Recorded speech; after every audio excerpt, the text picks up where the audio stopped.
Hello everyone, আসসালামু আলাইকুম। কেমন আছেন সবাই?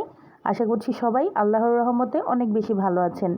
আমি গত ভিডিওতে দেখিয়েছিলাম যে আমরা সমুদ্র সৈকতে কতটা আনন্দ করেছি। আর আজকে আমরা সকাল সকাল বের হয়ে যাচ্ছি বিভিন্ন পর্যটক কেন্দ্রগুলো ঘোরার জন্য। তো কক্সবাজার আসার পর থেকেই খুব বৃষ্টি হচ্ছে, আর এই বৃষ্টির মধ্যে বেশ বেগ পেতে হয়েছে আমাদেরকে, কারণ কোথাও ঘুরতে আসলে এরকম বৃষ্টির মধ্যে বের হওয়া যায় না। তারপরেও কি আনন্দ থামিয়ে রাখা যায়? আমরা একটা চাঁদের গাড়ি ভাড়া করেছি। আজকে সারাদিন এই চাঁদের গাড়িতে করে আমরা বিভিন্ন পর্যটক কেন্দ্রগুলো ঘুরে ঘুরে দেখব।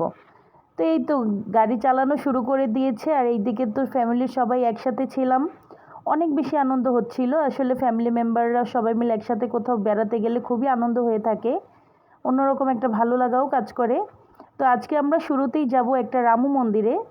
আসলে যে এরিয়াটাতে যাচ্ছি ওই এরিয়াটার নামই হচ্ছে রামু, আর ওইখানে বৌদ্ধদের বড় একটা মন্দির আছে, তো আমরা সেটাই ভিজিট করার জন্য চলে এসেছি। তো এসেই এখানে এন্ট্রি টিকিট নিয়ে আমরা ভিতরে ঢুকে পড়লাম। এটা বিশাল একটা এরিয়া নিয়ে মন্দিরটা ছিল।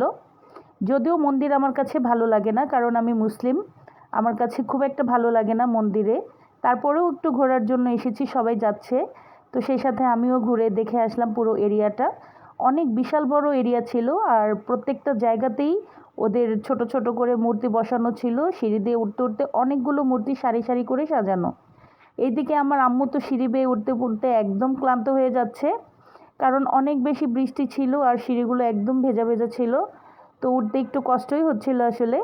আর এটা অনেক উঁচুতে, একটু টিলার উপরে, চতুর্দিকে একদম বন জঙ্গল, একদম গাছপালা দিয়ে ভরা। আর একেবারে উপরেই সেই বৌদ্ধ মন্দিরটা। তো সবাই আস্তে আস্তে উঠে উঠে যাচ্ছি, আর আশেপাশের এরিয়াটা একটু দেখছি।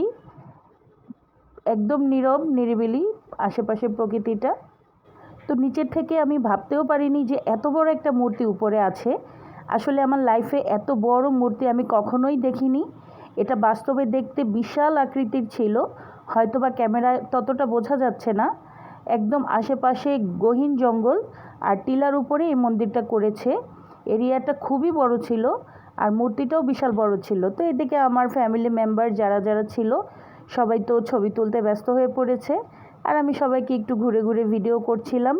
আর এইদিকে কিউট দুইটা বেবি, আমার ক্যামেরা দেখে ওরা হাই জানাচ্ছে। ওরা এখানেই থাকে, এখানকার দেখশন করে ওরা। তো এখান থেকে বের হয়ে আমরা এখন চলে যাচ্ছি মিনি বান্দরবানে, মানে যে এরিয়াটাতে যাব ওই এরিয়াটা দেখতে অনেকটা বান্দরবানের মতো, এজন্য এটাকে মিনি বান্দরবান বলা হয়। তো নেক্সট ব্লগে আপনাদের সাথে আমি শেয়ার করব আমার সেই জার্নিটাও। ততক্ষণ পর্যন্ত সবাই ভালো থাকবেন, আর আমার ভিডিওটি যদি ভালো লেগে থাকে তাহলে লাইক কমেন্ট শেয়ার করতে ভুলবেন না। তো আজকে এই পর্যন্তই। আল্লাহ হাফেজ।